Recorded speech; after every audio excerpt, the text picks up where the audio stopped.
नमस्कार दोस्तों, SM education की तरफ से मैकेनिकल वाला दोस्त चैनल में आपका बहुत बहुत स्वागत है। आज हम पढ़ने वाले हैं फ्लूइड मैकेनिक्स की बहुत ही important topic, that is the minor energy losses through the pipe.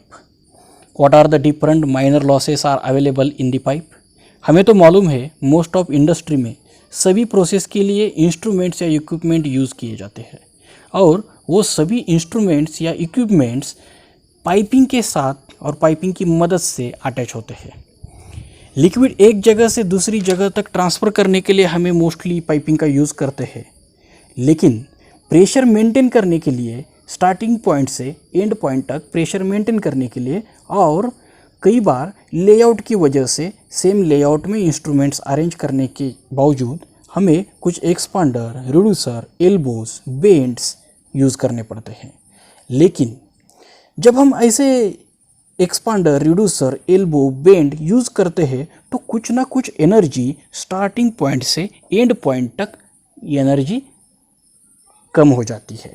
तो ये एनर्जी लॉस है start point to end point तक, उसे हम माइनर लॉसेस कहते हैं। और ये जो माइनर लॉसेस है वो माइनर लॉसेस में हर जगह डिफरेंट एनर्जी लॉस होता है, यानी कुछ एक्सपांशन एरिया में कुछ अलग एनर्जी लॉस होगा, तो कुछ रिड्यूसर एरिया में कुछ अलग होगा, बेंड में अलग होगा, स्टार्ट में अलग होगा, एंड में अलग होगा।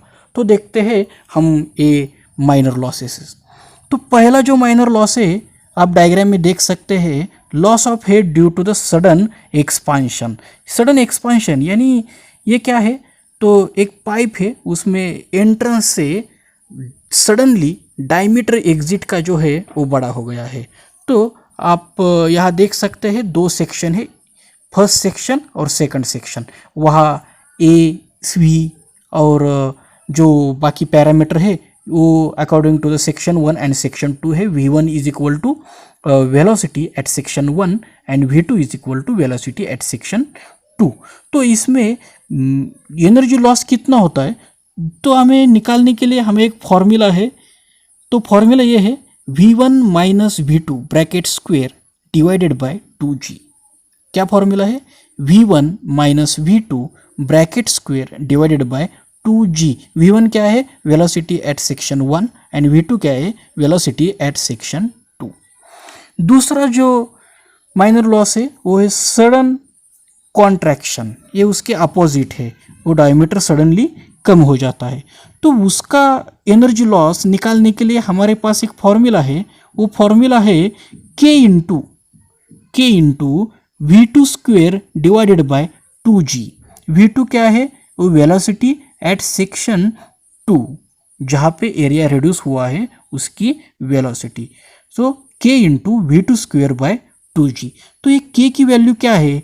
ज़्यादातर हम जब कोएफिशिएंट ऑफ कॉन्ट्रैक्शन हमें जब नहीं दिया जाता है तो K की वैल्यू हम 0.5 लेते हैं, लेकिन जब हमें कोएफिशिएंट ऑफ कॉन्ट्रैक्शन की वैल्यू दी जाती है तो हम K की वैल्यू निकालने के लिए एक फॉर्मूला यूज़ करते हैं, वो है ब्रैकेट में 1 upon coefficient of contraction minus 1 bracket square.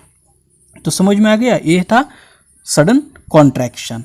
अगर दूसरी बार हम सडन एक्सपांशन या सडन कॉन्ट्रैक्शन ही आएगा ऐसा नहीं है, कुछ एनर्जी लॉसेस बेंड में भी होते हैं, कुछ एनर्जी लॉसेस पाइप के एंट्रेंस में भी होते हैं। जब हम बात करते हैं पाइप की एंट्रेंस के बारे में, पाइप एंट्रेंस में कुछ ना कुछ एनर्जी लॉस होगा, तो उसकी वैल्यू निकालने के लिए हम भी ये एक फॉर्मूला यूज़ करते हैं कि V square by 2G into 0.5, V square by 2G into 0.5। ये V क्या है? Velocity of the flow. और दूसरा है एग्जिट के लिए हम कौन सा फॉर्मूला यूज़ करते हैं? पाइप एग्जिट में V स्क्वेयर बाई 2G, ये जो फॉर्मूला है ये हम ज़्यादातर यूज़ करते हैं। दूसरी बार कोई सडन ऑब्स्ट्रक्शन पाइप में आ जाता है, कुछ रेजिस्टेंस आ जाता है, तो उस रेजिस्टेंस के लिए भी हमें एक अलग फॉर्मूला है। आप देख सकते हैं डायग्राम में एक पाइप है, उसमें एक ऑब्स्ट्रक्शन है, उस ऑब्स्ट्रक्शन पे एक सेक्शन है 1 और दूसरी जगह सेक्शन 2 है जहाँ ऑब्स्ट्रक्शन नहीं है। उसका जो लॉस है वो निकालने के लिए फॉर्मूला है V square by 2G into bracket A divided by coefficient of contraction या कोएफिशिएंट ऑफ एक obstruction into bracket A minus small A bracket complete whole quantity -1 raise to square. यानी ये क्या है, तो ये है energy loss due to the obstruction. आपको डायग्राम में ये फॉर्मूला दिखाई दे रहा है और उसके बारे में ये टर्म्स है। दूसरा है loss of head due to the bend in a pipe. अभी बेंड में कितना लॉस हो जाता है, तो उसका एनर्जी लॉस निकालने का फॉर्मूला है HB is equal to K into V²/2G। और ये जो K जो है वो K क्या है, कोइफिशिएंट ऑफ बेंड। और ये जो कोइफिशिएंट ऑफ बेंड जो होता है वो बहुत सारे पैरामीटर के ऊपर डिपेंड रहता है, जैसे कि angle of bend, radius of curvature of bend and the diameter of the pipe. जैसे वेरियस पाइप फिटिंग में आपको एक फॉर्मूला जो अप्रॉक्सीमेट आप ले सकते हैं कि K इंटू V²/2G। और K क्या है, ये कोइफिशिएंट है, वो कोइफिशिएंट अलग होता है हर एक क्वांटिटी के लिए। तो ये थे माइनर लॉसेस। अगर आपको ये वीडियो अच्छा लगा तो ज़रूर लाइक कीजिएगा, शेयर कीजिएगा और सब्सक्राइब करना मत भूलिएगा।